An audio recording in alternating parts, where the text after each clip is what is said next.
ফাতেমা চলে গেছে। দেখ গুন্ডাগো দেখা না আমার অনেক ভয় করলো। চল, ওরা তো চলে গেছে, এবার আমরা বাড়িতে চলে যাই। যদি বাড়িতে চলে না যাই তাহলে আব্বা আম্মা চিন্তা করবো। আচ্ছা ঠিক আছে, চল। লাতু যেভাবে ওই মায়াগুলোরে খুঁজতে হইব। হ্যাঁ, যদি খুঁজে না বাইর করতে পারি তাহলে অনেক সমস্যা হবো। হ্যাঁ চল চল মা, চল। দেখ আশেপাশে মনে হয় গুন্ডারা নাই। চল আমরা এখন বাড়িতে চলে যাই। আর সামনে যদি কাজে পাই তাহলে কোনো আপনি আমাকে বাড়িতে একটু আগে দিয়ে আসেন না, তাহলে আগে দিয়ে আসবো। চল। আচ্ছা ঠিক আছে, চল।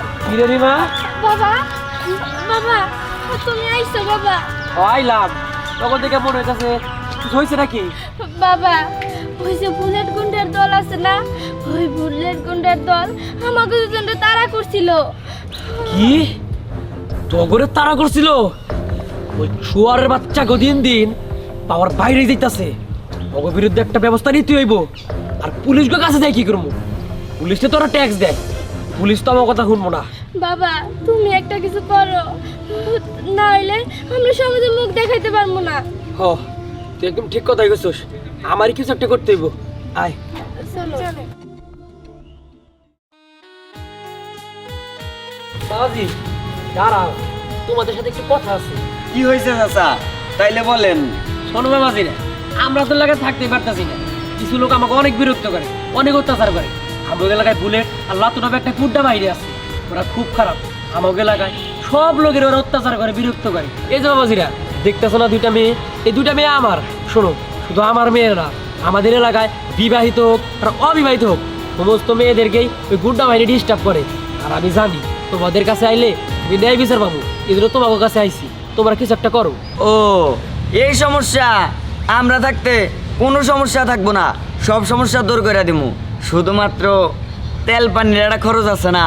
চাচা ও ঠিক কথাই কইছে, যদি একটু তেল পানির ব্যবস্থা হয় সব ক্লিয়ার করে দেবো। হ অবশ্যই।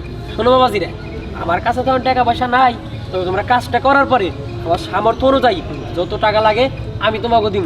ঠিক আছে, তাইলে এবার আপনি যান, বাকিটুকু আমরা দেখতেছি। আচ্ছা ঠিক আছে, আয়।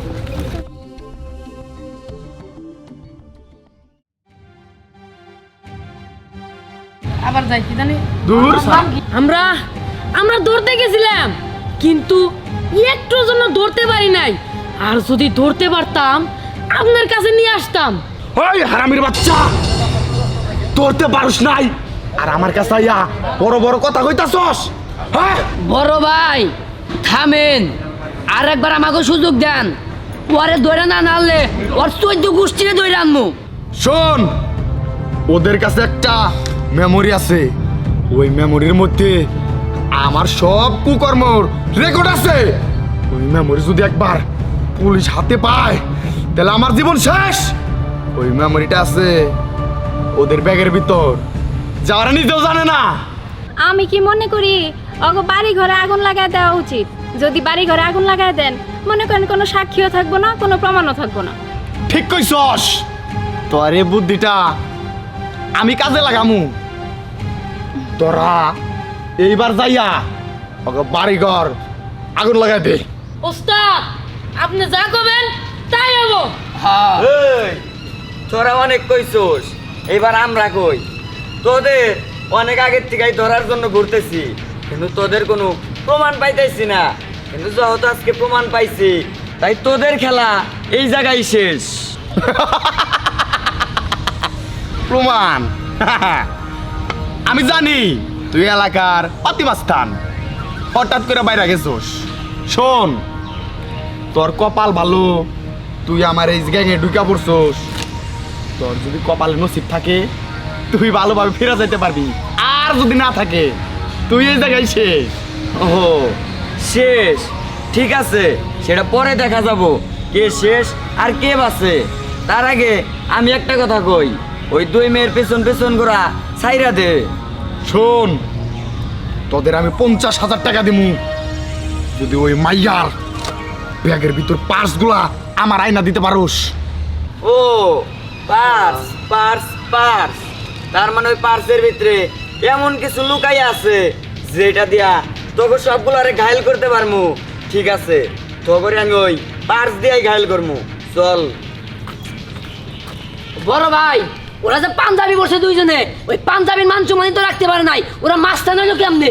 চল এই কেরা কেরা কি দহস যা ওরা পৌঁছানোর আগে তোরা যা বাড়ি ঘর আগুন লাগাই দে চল দিতাছি চল।